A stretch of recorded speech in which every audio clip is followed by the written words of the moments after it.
Pour moi, c'était une formalité. C'était une formalité parce qu'il n'y avait pas d'équipe en face. Le Real était plus meilleur que Manchester City. Ce Manchester City qui, depuis le début de la saison, depuis le début du mois d'octobre passé, ce Manchester City ne s'est jamais retrouvé, que ce soit en championnat ou en Ligue des Champions. On a vu même dans quelles conditions Manchester City s'est qualifié pour ses matchs de barrage.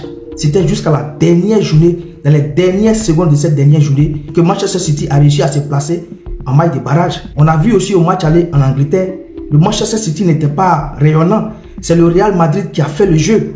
Oui, c'est le Real qui a fait le jeu. On a vu le Real l'emporter.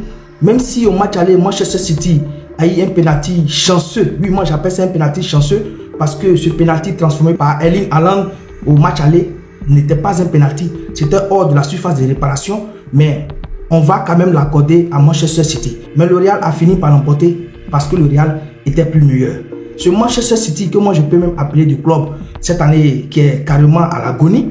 Si le Real n'arrivait pas à éliminer ce Manchester City, je vous le dis ce soir, si le Real perdait ce match, Carlo Ancelotti allait perdre son poste parce que je ne voyais pas ce Manchester City éliminer le Real Madrid parce que le Real Madrid était plus fort. Kylian Mbappé a frappé 3 fois et il a éliminé Manchester City parce qu'en face, il n'y avait rien. Le Real était plus meilleur.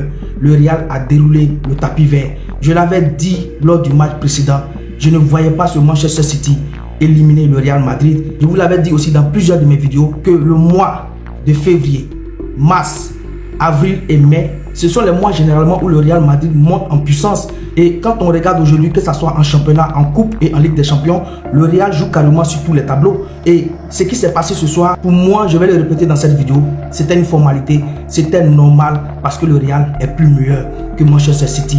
Le Real le mérite et on a vu au Bernabeu, je ne voyais pas Manchester City créer grand chose. Pep Guardiola a peut-être voulu faire quelque chose. Il a mis son numéro 9, Erling Haaland, sur le banc de touche. Il a chamboulé son 11 de départ. Peut-être il se disait que Manchester City allait venir montrer quelque chose de nouveau offensivement et ensuite faire entrer Erling Haaland pour enfoncer le clou. Mais le Real l'a compris à la 4e minute. Kylian Mbappé s'est signalé par un beau geste d'un attaquant.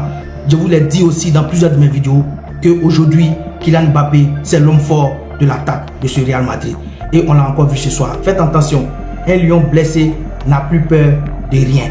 Parce que le Real, le grand Real, si le Real a été obligé de passer par les matchs de barrage pour se qualifier pour les 8e de finale de la Ligue des Champions, en tout cas, ce que le Real vient de faire ce soir à Manchester City, il vient d'envoyer un message fort à son adversaire en 8e de finale. Nous verrons quelle équipe le Real croisera lors de ce tirage des 8e de finale de la Ligue des Champions européenne. Mais le Real vient d'envoyer un signal fort à ses prochains adversaires de ces 8e de finale. Félicitations à tous les supporters du Real car votre équipe mérite la victoire.